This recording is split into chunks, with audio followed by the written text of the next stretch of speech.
There you go. Get it, kitty. Clean that up. Kitty. Mr. Kitty. Well, he's a very clean cat. He's a fat cat, but he likes to keep his hindquarters clean. Yep. Man, he's really cleaning it good.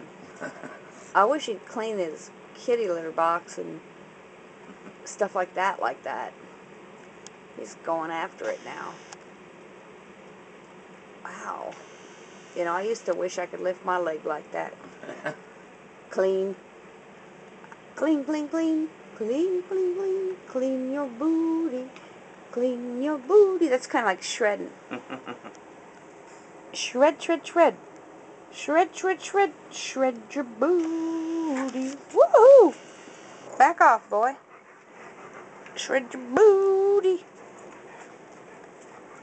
Okay. How's that? Oh, there's Thina. Oh, good God. She's going to clean Orin's booty.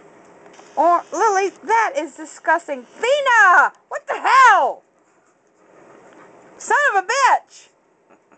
No! Little Thina, no! Don't do that. Thina! Lily! Don't do it. Just don't do it. Yeah, tell her you don't want that done. Okay. And now it's cleaning his mouth. Yeah, okay, you can clean the corners of his lips. That's all right. That's disgusting, but